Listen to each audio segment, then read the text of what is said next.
환율이 1,530원을 넘었어요. 네. 어떻게 보십니까, 환율? 야, 어려워요. 가장 어려운 질문을 제가 드려서 죄송합니다. 뭐 아닙니다. 저도 모르는데 뭐 근데 중요한 거는 이런 매크로 지표가 비우호적으로 나오니까 시장이 이렇게 빠지는 거죠. 맞습니다. 예. 그렇게 봐야 될 거죠. 지금 저희가 보통 얘기했던 3조, 예, 이게 지금은 사라진 거죠. 그렇죠. 예, 유가 3고로 바뀌었죠. 3고로 바뀌었죠. 유가 뭐 이제 WTI 600달러 이상 가고 시작하고, 근데 유가는 자세히 보게 되면 월말이면 이래요. 네. 왜냐면 두바이유가 쭉 가다가 이게 약간 빠지고, 네. 그 WTI는 선물이다 보니까 이게 약간 반영하면서 올라가고 하면서 네. 약간 접점을 만들어가는 거지 맞습니다. 않습니까? 예. 아무 일 없어도 이렇게 올랐을 거예요. 그러니까 그거 가지고 너무 그러지 마시고, 근데 그게 이제 끝나고 또 다음 물로 들어간다. 그러면은 WTI는 또 다른 움직임이 그렇죠. 나올 수가 있기 예. 때문에 그거 가지고, 근데 제일 중요한 건 두바이유 현물이다. 네. 현물은 잘 보시게 되면 고점에서 빠지고 있어요. 네. 이렇게 빠지고 네, 있습니다. 네. 그렇다는 얘기는 조금씩. 예. 그렇죠. 지정학적 리스크를 좀 반영했다고 볼 수 있고, 이제 두 번째, 환율입니다. 환율은 1,530원. 여러 가지 얘기도 할 수 있겠지만, 예. 이번에 한국은행 신임 총재가 인터뷰하면서 그 얘기는 했습니다. 지금 환율에 대해서 네. 숫자로 너무 민감하게 보지 말라. 왜냐면 우리가 외환 보유가 없는 것도 아니고, 그렇죠. 예. 그리고 또 우리가 투자하느라고 또 해외 투자, 미국 투자하면서 거기 가 있던 이제 자금들도 그렇죠. 그대로 네. 있게 되면 그건 이제 대외 자산이 되는 거겠죠. 네, 네. 그러다 보니까 그런 걸 생각하게 되면 그렇게 크게 생각하지는 않는다라고 하는데, 네.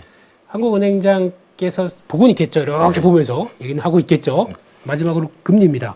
근데 요즘 우리도 국고채 보면 놀라워요. 왜 이렇게 해요? 예, 한 3.5% 막 네. 이렇게 들어가기 시작하면서 세요. 너무 세요. 네. 네, 셉니다. 네. 근데 요새 중에서 제가 가장 걱정하는 거는 마지막 그렇죠. 금리입니다. 항상 금리죠. 네, 이게 제일 중요합니다. 네.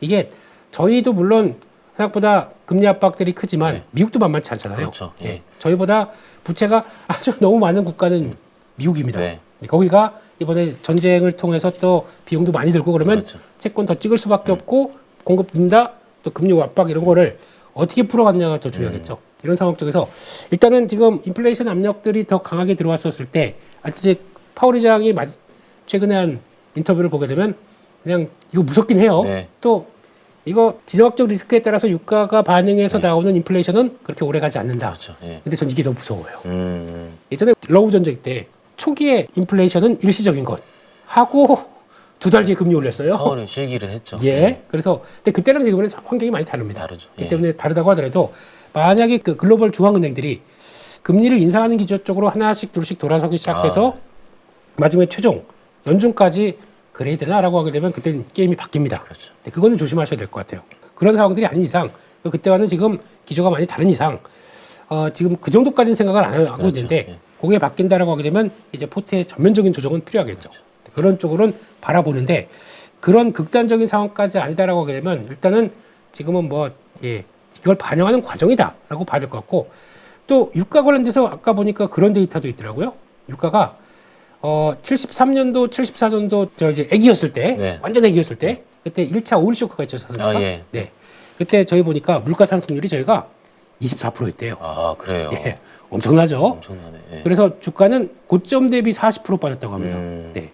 근데 70년대 얘기죠. 그렇죠. 네. 근데 그러면 고유가가 이번에 호르무즈 해협하고 봉쇄되고 전 세계 원유 공급량의 한 30%가 딱 묶였습니다. 다. 네. 이런 상황들이 됐을 때 그만큼의 파괴적인 비슷한 흐름이 나왔을 때 주가는 고점에서 40% 빠집니다. 네. 네. 지금 저희가 고점에서 20% 빠졌습니다. 네. 네. 이렇게 되면은 그때와 지금하고 다르겠죠. 여러 가지 상황이 다른데 20% 뭐 한 이 정도 고점 대비해서 빠진 거는 이를 어느 정도 지금 고도화된 경제 쪽에서 나왔었을 때 나오는 변화를 보게 되면 반영은 해가고 있구나라는 그렇죠. 생각이 들죠. 이게 만약에 오히려 그게 더 무서웠죠. 잘 버티고 15%대나 10%대 버티고 있다. 네. 이게 더 무서운 거 아니에요? 그 후폭풍이? 차라리 이렇게 진행되는 게 더 반영을 시키는 게. 예. 그게 낫겠다고 생각이 듭니다. 그래서 그런 것까지 보게 되면은 일단은 그때 나왔던 수치와 지금 나왔던 수치, 그리고 또 그거 마지막으로 하나만 더 볼게요. 지금 저희가 6천선 이제 안 올 것 같아. 5천에서 간당간당하고 그런데 잘 보시게 되면 월봉 한번 볼까요? 저희가 올라가는 것만 봐서 그래요. 네. 네, 저희 1년 동안에 네. 여기서부터 그때 1년 전에 벌써 1년 전 까먹으셨을지도 모르겠지만 1년 전에 저희 주가가 얼마였습니까? 2,500이었어요. 3천. 2,000, 여기 딱 작년 네. 3월, 4월 달 보게 되면 2,500에서 이제 막 3,000 들어가려고 네. 했었습니다. 2,500, 2,600. 네. 지금 5,000에서 막 어떻게 라고 한다고 하더라도 2배 올라 있어요, 지금 1년 동안에. 그런 지수대에서 물론 여러 가지 변화가 반도체도 그렇고 다 밸류업도 그렇고 다 감안을 해서 지수가 빨리 오른 만큼 그만큼 조정도 나와야 되는 거 아닙니까? 그러니까 지금 주가가 이렇게 상승했었을 때 또 월봉상으로도 그래요. 그러면 급하게 올라가게 되면 지금 이격을 조절하는 이제 단기 평선이라고 그러지 않습니까? 그 안쪽까지 들어와서 지지받고 돌아서는 것은 뭐 언제든지 나올 수 있다라고 그렇죠. 하게 되면 지금은 그냥 외풍이 없었다고 하더라도 네. 자연스럽게 들어올 수 있는 조정의 과정이다라고 그렇죠. 생각하게 되면 조금 더 마음이 편하죠. 조금 더 마음이 편하지 않을까 네, 네. 싶긴 합니다. 이게 어떤 위안이 될지 모르겠습니다만 그렇죠. 그렇게 해석하고 저희가 그러면 올라갈 때 너무 취해 있었는데 그 취해 있다가 이제 조정이 나온다라고 하게 되면 제가 약세장을 한 번도 못 끄고봤잖아요. 조정장을. 요거 11월 달에 이때 되게 힘들었다고 하더라고요. 아, 힘들었죠. 그때 예. 반대매도 많이 나오고. 네, 네. 근데 그거보다 지금 폭이 더 많이 오른 만큼 고점에서 폭이 더 커지고 그렇죠. 있다 보니까 그렇죠. 그걸 어떻게 대응하느냐의 전략들은 그러니까 이게 오히려 저희 이런 때 있잖아요. 2022년, 3년 이런 데도 버틴 역전의 용사들입니다. 저희는 거의 워리어 수준입니다. 그렇죠. 잘하죠. 이런 때 하다 보니까 오히려 근데 이런 때 적응하다 보니까 네. 이번 장에서 못 먹으셨다는 분들도 많아요. 그렇죠. 오히려 좀 일본은. 오래되신 분들이 네, 네. 그런데 자꾸 의심하다 보니까 근데 그래도 뭐 중간중간 따라가다 그래도 그분들이 잘 그런 좀 경험 많으신 분들은 오히려 연장해서 현금 능력은 더 출중하실 거예요. 그렇죠. 네, 예. 그런 쪽에서 다 뭐 일장일단이 있다고는 하지만 네. 그만큼 많이 올라서 나오는 네. 조정인 만큼 이를 자연스럽게 바라보시는 것도 나쁘지 않지 않을까 그렇죠. 생각하고 있습니다. 그렇게 조금 위안을 가지시죠, 가족분들. 요즘 신재생 쪽 주가 좋아요. 네. 요거 좀 어떻게 보십니까, 이쪽? 일단 아까 유가가 얘기 나오기 시작하다 보면서 이제 그거죠. 이제 이제 정확하게 보면 중동산입니다. 네. 이게 막히는 겁니다. 네, 네. 중동산 원유가 막혀서 이제 다 아시는 것처럼 여기 있는 이제 호르무즈에 막히고 네, 네. 홍해까지 막히고 네. 그러면 여기 한 20%, 여기 한 10%. 네. 이거 막히다 보니까 그러면 원유 물동량이 이제 30%는 날라갔네. 예. 그러면 당연히 유가는 쭉 올라오고 근데 여기서 만약에 그런 건 있어요. 미국이 이런 때 조금 제조업이나 네. 좀 부흥을 통해서 네. 이제 좀 적당한 제조업들이 부흥이 돼 있었으면은 이때 미국이 아이고 내 거 사가 이러면서 아주 폭발적으로 이때를 행복하게 보낼 수 있는데 솔직히 이번에 리그수라고 그러잖아요. 리그수라고 하는 그러니까 시추 건수 이게 막 올라오면서 급박하게 벌어지다 보니까 충분하게 안 올라왔어요. 이게. 그렇죠. 예. 그럼 지금 미국도 이걸 충분하게 못 느끼는 겁니다. 맞아요. 예. 반대로 말씀드리게 되면 이때 원유나 화석연료 이쪽들이 중동산 이게 네. 막혀 있으면 미국 같은 원유 수출 대국들은 네. 와 이때 기회가 왔다 그러면서 막 쫙쫙 나가야 되는데 이게 타임이 아직까지 그렇게 못 되다 보니까 그렇죠. 예. 지금 대체할 수 없는 게 없어서 더 그런 거죠. 네. 지금 저희가 알게 모르게 미국에다가 SOS 많이 치고 있단 말이에요. 그렇죠. 네, 우리 원유 가스 좀 달라고. 달라고. 네. 근데 이게 지금 미국이 노리던 거예요. 트럼프에 속내지 않겠습니까? 속내고 노리던 측면이었는데 이게 근데 준비가 된 게 없다 보니까 네. 지금 이게 어디로 가냐면은 러시아로 가고 있습니다. 그렇죠. 뭐 이거 좀 이상한 거 아니에요? 러시아와 중국을 다른 편이라고 생각했는데 러시아 쪽에 이거 좀 이상하잖아요. 거기다 지금 헬륨 같은 경우도 반도체 들어가는 예. 헬륨도 공급이 이번에 카타르에서 좀 못 들어오다 보니까 네. 50% 공급을 했다는 쪽에서 못 들어오다 보니까 러시아산 찾고 있어요. 네, 네. 근데 지금까지 러시아랑 그렇게 껄끄러운 러시아는 이제 북한하고 이렇게 돼 있는데 거기서 이걸 뚫는다. 네. 또 어려운 일이지 않습니까? 근데 이것도 다시 세팅을 해야겠죠. 아마 6개월 안에. 그러다 보니까 이런 과정으로 보게 되면 이제 시장은 이제 그렇게 생각하겠죠. 지금까지 기존에 이제 첫 번째 러우 전쟁을 통해서는 네, 네.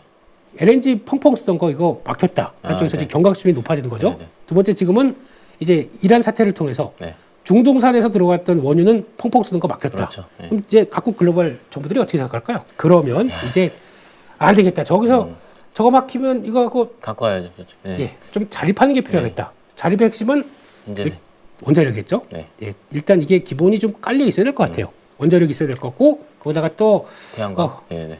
태양광 뭐 얘기하는 이제 네. 풍력, 예, 이런 풍력, 것들. 네. 예, 또 여기서 만약에 트럼프 대통령이 레임덕이 비슷하게 들어온다 그러면 아싸 강하게 가겠죠. 가게 가겠죠. 몇 근데 년 동안 눌려 있었습니까? 예, 예. 맞습니다. 근데 여기서 가장 핵심은 저희가 이걸 잘 모르고 있는데 태양광 풍력 관련 플랜드 쪽이 세팅하고 PF라고 또 많이 보죠. 네, 근데 네. 뭐 태양광은 조금 다르다고 하더라도 이거 자금 많이 들어가는 겁니다. 엄청나게 오래 걸리고요. 오래 걸리고요. 뭐 금리에도 취약하고요. 빙고 금리. 네. 이게 핵심입니다. 금리가 생각보다 높아 있잖아요. 네. 그 생각보다 이렇게 못해요, 그럼. 강하게 못 나갑니다. 네. 그러다 보니까 그 프로젝트 진행할 때 금리도 중요하겠죠. 네. 근데 그걸 뭐 이제 약간 정책 금리 일종에서 우리는 이제 뭐 지원해주겠다 뭐 이런 쪽으로 나가긴 하는데 이런 것들 보게 되면 일단 글로벌에서는 관심이 이런 것들이 높아지겠죠. 그렇죠. 거기다가 또 원자력 좀 힘들어? SMR 해? 이런 네, 쪽으로 이제 이건 상용화 본격적으로 되기 시작하면 나오기 시작하고 거기다 또 나올 수 있는 게 LNG도 솔직히 지금 이 상황 쪽에서 많이 공급망이 흔들리긴 하지만 호주나 네. 동남아나 아니면 저 미국이나 네. 대체할 수 있는 쪽들은 좀 있긴 있어요. 그렇죠. 그걸 이제 하려면은 그쪽은 어차피 복구하려도 시간은 오래 걸릴 거고 그럼 그 사이에 이쪽들 다시 부응해서 하게 되면 나중에 하게 되면 LNG는 싸집니다. 더. 그럴 수밖에 없어요. 이거 그렇죠. 복구해서 뭐 일단 2, 3년이 걸린다고 하더라도 그러면 이쪽도 같이 세워 넣겠죠. 네. 이제 그때는 내 거 사가 그러면서 또 그렇게 되면 그때는 값싼 LNG를 활용해서 나온다. LNG 복합 화력 발전. 이것도 어떻게 보면 또 도움이 될 수가 있겠죠. 조금 지나고 나게 되면. 네네. 그럼 이런 쪽에 에너지 쪽들은 이번 사태를 통해서 많이 글로벌 정부들이 좀 확인을 할 것 같습니다. 그렇죠. 그럼 거기서 이제 나올 수 있는 기회들은 찾아보는 게 좋겠죠. 그래서 한번 보게 되면은 지금 또 한 장으로 정리를 해봤습니다. 네. 대단하십니다. 우리 재미나게 열심히 일해요. 네. 물론 제가 한 건 아니지만 뜯어왔지만 근데 보면 이제 원자력 관련된 쪽에서 많이 얘기하는 것들 일단 인프라 관련돼서 저희가 두산 에너빌리티만 나오는데 저는 BHI도 건설주.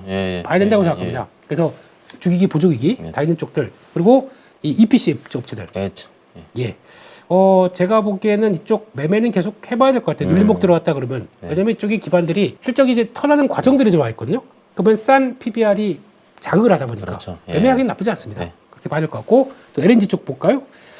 요 삼성 E&A 이게 플랜트의 강자입니다. 네네. 이번에도 보니까 며칠 전에 한 저 중요한 지지권 들어왔다가 바로 반짝반짝 올라오는 거 보니까 이런 것도 매매할 수 있겠다는 쪽이고 거기다가 뭐 피팅 밸브 그리고 또 강관 그런 쪽들 있고 거기다가 뭐 BHR 여기도 집어넣네요. 근데 뭐 똑같습니다. 가스터빈 같이 하니까요. 하니까요. 예, 그렇게 봐야 될 것 같고 요즘 부각받는 게 S&T 에너지, 한택 이런 것들도 이것도 다 베어로스 보일러 들어가는 쪽들이죠. 이렇게 보셔야 될 것 같고 풍력 쪽에선 오션 플랜트가 지금 빡 하고 올라옵니다. 이 회사가 원래는 하부 구조부인 줄만 알았는데 확장을 시키다 보니까 좀 더 조성과 같이 연결되는 부분들이죠. 있죠. CS 윈드도 타워만 하는 줄 알았더니 밑에 구조물까지 같이 회사를 인수해서 시너지가 납니다. 이런 것들 보게 되면 이쪽들도 볼 필요가 있을 것 같고 근데 대우건설이 의외로 풍력 쪽에 대한 레퍼런스가 있다 보니까 그것까지 가세야 되는 게 요즘에 더 강하죠. 그런데 그거는 타이밍 잘못 줘야 됩니다. 그렇죠. 많이 올라와 있기 때문에 바로 사면 안 되죠. 맞습니다. 그리고 여기서 또 제일 중요한 게 이러한 에너지 인프라가 쭉 되게 되면은 뭐든 간에 풍력도 세웠고 원자력도 세웠고 어디 세우고 가면은 에너지가 나올 거 아닙니까? 변압기. 여기서 첫째는 ESS가 중요합니다. 담가놔야겠죠. 밤에 태양광은 할 수도 없는데 그러면 낮에 했던 거 담아놨다가 그걸 가지고 쭉 쓴다 그러면 ESS가 필요할 거고 그러면 ESS가 거기서 바로 연결되는 게 변압기가 있겠죠. 변압기가 있다 보니까 변압기를 가지고 들어온다 그러면 요 전력 인프라 이게 다 한 몸입니다. 에너지 ESS 변압기. 근데 저희가 풍력이 좋아 태양광이 좋아 이거 따질 때가 아니에요 지금요. 하게 되면 이게 다 같이 간다. 요즘 보니까 변압기 쪽이 좀 안 좋아요.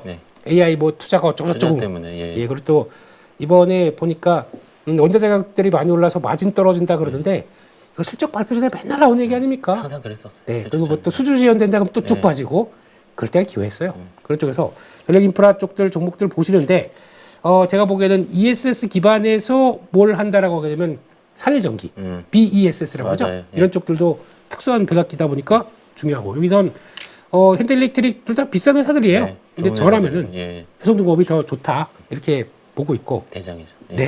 그리고 또 LS 일렉트릭은 올해부터는 배전반에 대한 강자가 들어오지 않습니까? 그렇기 때문에 그런 것도 보고 하시면은 에너지 쪽들은 요 한 장으로 뭐 거의 끝 하시면 될 것 같습니다. 2차전지까지 같이 포함이 되어 있죠. ESS 하면은. 그렇죠. ESS 요거 한번 잠깐 볼까요? 만약에 유가가 올라가게 되면 어떤 변화가 나올 것이냐라고 보면서 이제 전기차를 많이 보는데 저는 이제 유가는 이제 그런 것 같아요. 유가가 뭐 이제 120달러 때 갔었을 때 요 중립일 때 뭐 이런 여러 가지 변화가 이제 전기차가 얼마나 팔리느냐 이런 쪽으로 얘기가 나오는데 가장 많이 보는 거 이제 뚜렷하게 EV가 올라오면서 이게 나왔던 것까지 EV가 수요가 늘어나는 것 같이 생각하게 되면 유가가 90에서 100달러가 여기서는 지금 안 나오는데 이거 브렌트유 중심입니다. 근데 여기서 나오는데 이게 오래 가야 됩니다. 보통 저희가 기조가 계속. 그렇죠. 자동차가 잘 구입하는데 지금 내가 휘발유를 타고 있어요. 근데 지금 이게 전 2,000원대 들어갔네. 그러고 하는데 이게 부담이 돼서 한 3개월 동안 부담되다 보니까 카드 값이 이게 얼마야? 이거 유류비를 다 차지했네? 라고 하게 되면 거기서부터 이제 고민이 생기죠. 이게 아마 지속 기간이 더 중요하다고 생각합니다. 저는. 그래서 지속 기간이 최소 3개월 이상 된다라고 하게 되면 본격적으로 안 되겠다. 차 팔고 전기차 사야지. 이렇게 나올 수가 있겠죠. 그럼 그것도 하나의 반이 나올 것 같고. 그러다 보니까 2차 전지가 지금 호기를 맞은 게 이게 자연스럽게 고유가를 통해서 첫 번째는 EV가 전기차가 이제 움직이고 두 번째는 지금 저희 ESS 네. 이쪽도 움직이게 되면 요거에 자극받아서 움직였을 때 그리고 또 이번에 EV 같은 경우는 그런 게 있을 거예요. 고급 EV 이런 거 안 통합니다. 그렇죠. 예. 네, 내가 생활용으로 네. 유가 때문에 바꾼다라고 하게 되면 고급이 아니라 약간 LFP 들어가는 거. 네. 예, 주행거리 짧아도 네.